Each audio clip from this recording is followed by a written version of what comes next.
I hope the camera stays there. This message is from Karen Lynn Crozier. I am a registered voter. I live in Central Florida, Sebring, and I vote in all my elections. I volunteered on Bill Clinton's first campaign. I was a Hillary supporter until Barack seemed to be taking over. I am happy with his decision to make Hillary Clinton the Secretary of State.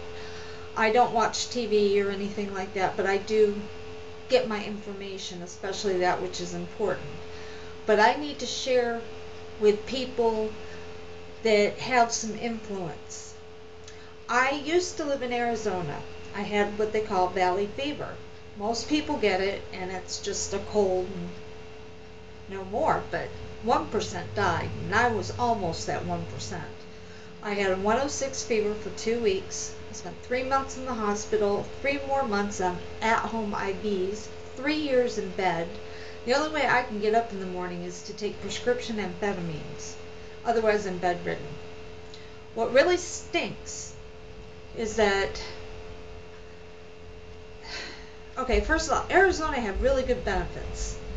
If you needed food stamps or medical care, whatever, I didn't have any problems. But in Florida, and I have been asked to use my influence to bring attention to the fact that Florida has some of the worst benefits, if you even want to call them that, in the entire country. I was on Medicaid. They wouldn't pay for half the prescriptions. Every time I turned around, I got a letter saying, we're not going to cover that prescription anymore. And I know a lot of it has to do with the Bushes. Jeb Bush, he was governor here.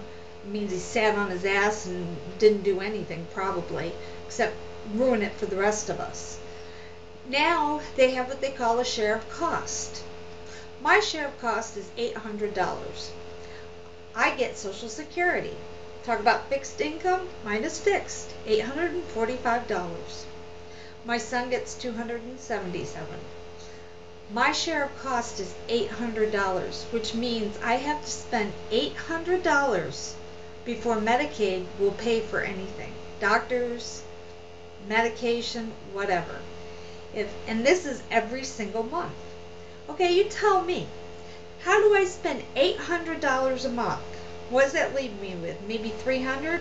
And my rent's almost $600? And I have utilities? And I have a son? Tell me, how am I supposed to survive? Why is it that before I was on Medicare, Medicaid paid for my prescriptions? And now that I'm on Medicare, they don't. They talk about getting an insurance plan. Yeah, like I've got the money to go out and get insurance. It's crazy. And they just kicked my kid off Medicaid for no apparent reason. I mean, the system is so screwed up. We used to have an office, a big office with a lot of people working there, you know, counselors and so forth.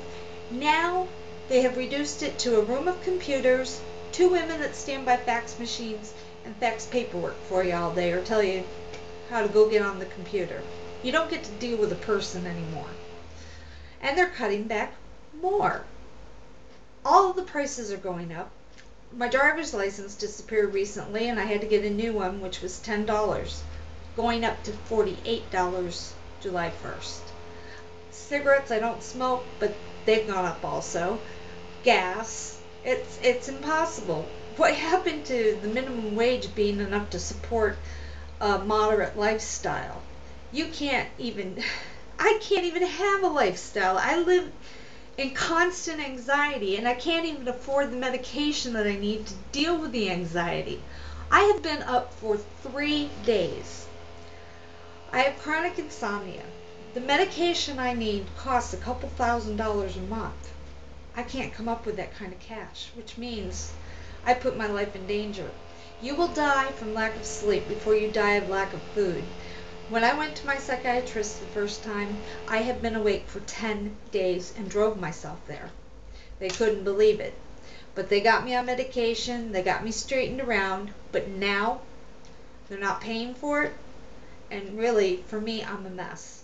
I don't know how long I can keep going without sleeping and all that. My moods have been deteriorating. My anxiety level is heightened. Everything's going wrong. I have social workers and nurses that come in, and I had lung surgery. I have breathing problems. I can't do a lot of the housework. Like, I get winded sweeping my floor. Years ago, I was an assistant administrator for a home health agency. We paid our employees to go out and help with cooking, light housekeeping, things like that. There are no programs anymore. Even New Hope of Highlands County, they don't cover anybody under 65 anymore. Not even for Meals on Wheels. I mean, there's nothing. There's nothing that can help me. I can't afford a maid. I don't want to live in filth. So what do I have to do? Those amphetamines that keep me alive? Sometimes I have to take extra just to keep my house sanitary because I have a child. And I don't want to have to misuse my medication. I want to take it as scheduled or it doesn't work right. Right now I'm out. I won't have any more until Tuesday, which is fine because I can't sleep anyway. But something has got to be done, and I'm willing to do anything. If there's a show I can go on, if people with influence, I'm intelligent, well-spoken, I know what's going on, and I want to see change. I should have taken them up when they wanted me to run for tax collector in this town, but I will be happy to make an appearance and discuss things. I want to be an activist. I want to affect change for the better because our leaders for so long have been with they need cranial asarotorectomies. They need to remove their head from their ass, the bushes in general.